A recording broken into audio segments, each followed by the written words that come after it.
Assalamualaikum warahmatullahi wabarakatuh. Berjumpa lagi dengan mata pelajaran geografi.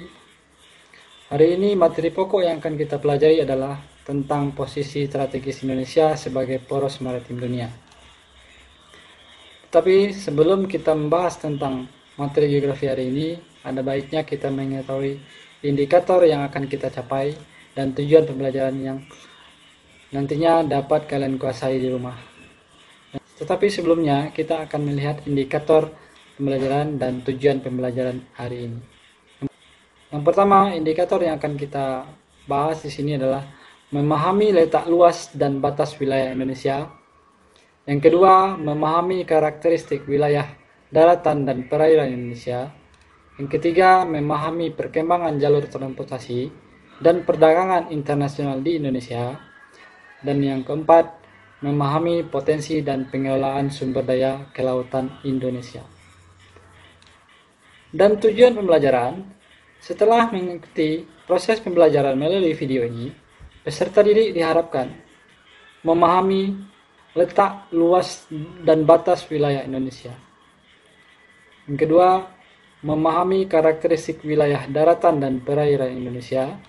Dan yang ketiga, memahami perkembangan jalur transportasi dan perdagangan internasional di Indonesia. Keempat, memahami potensi dan pengelolaan sumber daya kelautan Indonesia. Kelima, berdiskusi tentang letak dan posisi geografis Indonesia dan kaitannya dengan poros maritim dunia. Kemudian, menyajikan laporan hasil diskusi tentang posisi strategis Indonesia sebagai poros maritim dunia dilengkapi dengan peta, tabel, maupun grafik. Baik, kita akan masuk kepada pembahasan materi. Dan pada pembelajaran kita hari ini, nanti akan disajikan jalur transportasi dan perdagangan internasional maupun di Indonesia.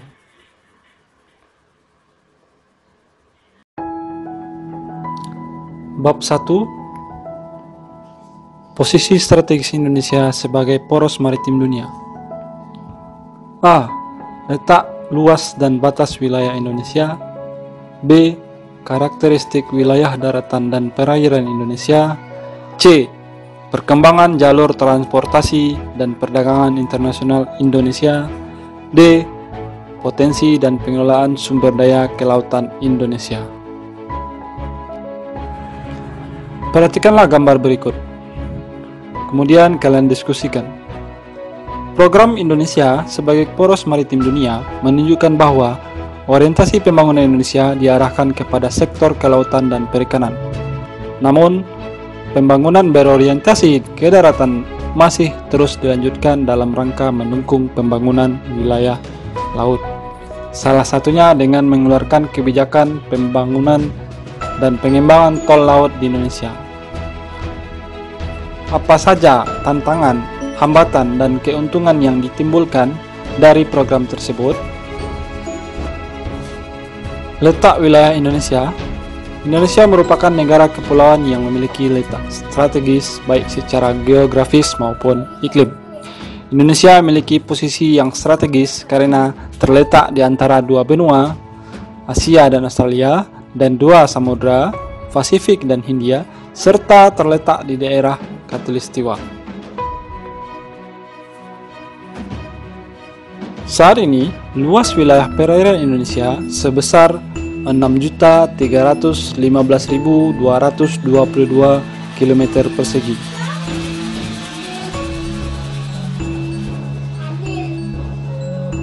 Dengan panjang garis pantai 99.093 km dan terdiri atas 13.466 pulau.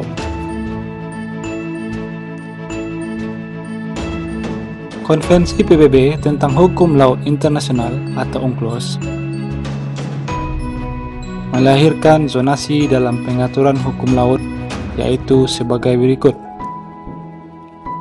1. Perairan pedalaman. 2. Perairan kepulauan. Ketiga, laut teritorial. Keempat, zona tambahan. Kelima, zona ekonomi eksklusif. Keenam, landas kontinen. Ketujuh, laut lepas. Dan kedelapan, kawasan dasar laut internasional.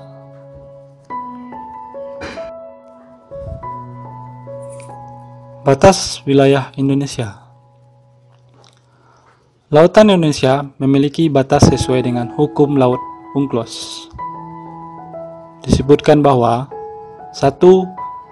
sebuah negara pantai berhak atas laut teritorial sejauh 12 mil, zona tambahan sejauh 24 mil laut, dan zona ekonomi eksklusif sejauh 200 mil laut, dan landas kontinen sejauh 350 mil laut. 2. Selain itu, diatur juga apa yang dimaksud laut bebas dan laut kawasan.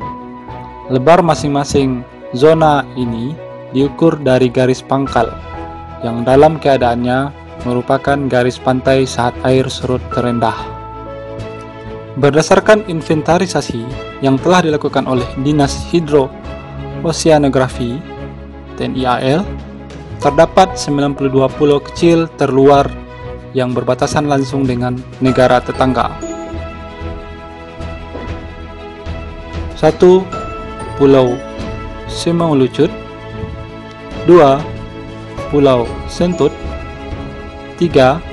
Pulau Nipa. 4. Pulau Sebetul. 5. Pulau Lingyan. 6. Pulau Dana. 7. Pulau Leti. 8. Pulau But. 9. Pulau Lak. 10. Pulau Manuk. Karakteristik wilayah daratan dan perairan Indonesia. Karakteristik wilayah daratan Indonesia terdiri dari adanya jalur pegunungan yang merupakan kelanjutan dari pegunungan dunia, membentuk rangkaian kepulauan, membentuk daratan dari hasil pengendapan dasar laut, membentuk jalur-jalur patahan, dan zona tumbukan lempeng tektonik juga membentuk jalur gunung api aktif. Semua bentukan dasar laut terdapat di Indonesia: daerah permukaan atau pelagik, daerah dasar laut atau bentik. Daerah pelagik terdiri dari zona neritik, yaitu zona perairan yang terletak di atas paparan benua. Zona oceanik, yaitu semua perairan terbuka seperti samudra. Daerah pelagik berdasarkan daya tembus cahaya matahari terhadap air laut secara vertikal dibedakan atas zona fotik dan zona afotik. Zona afotik dapat dibedakan lagi menjadi 1. Zona mesopelagik, 2. Zona bati pelagik, 3. Zona abisal pelagik, 4. Zona hadal pelagik.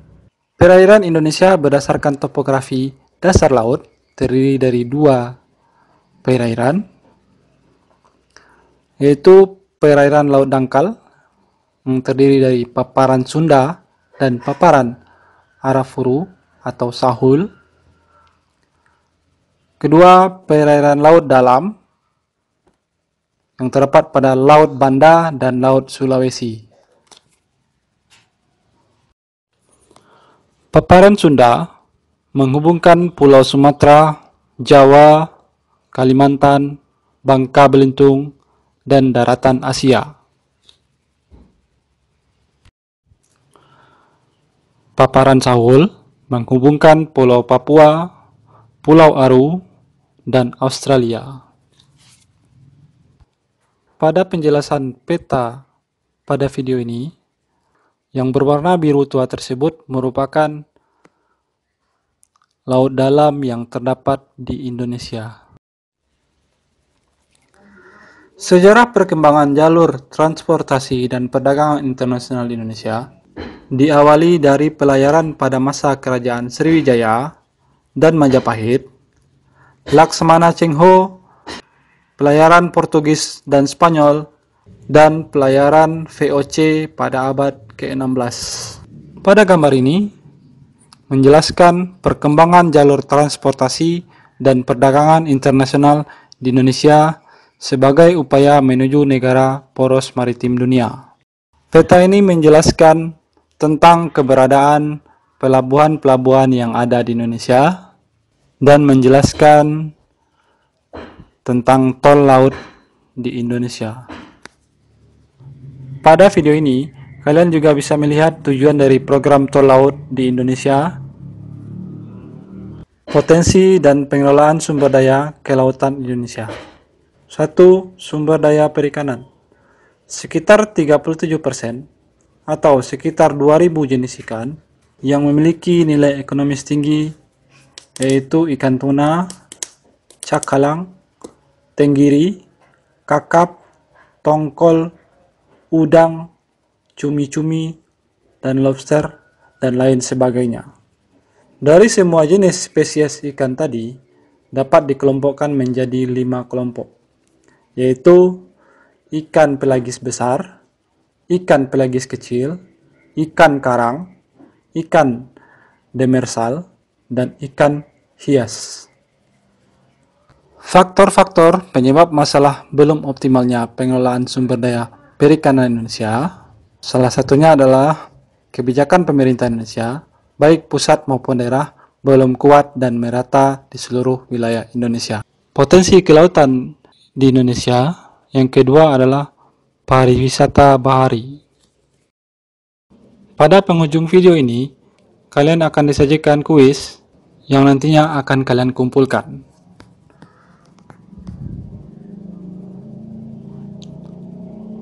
Kalian bisa melihat 5 soal. Baik, itulah penjelasan video kita hari ini. Semoga bermanfaat. Kita sudahi. Wassalamualaikum warahmatullahi wabarakatuh.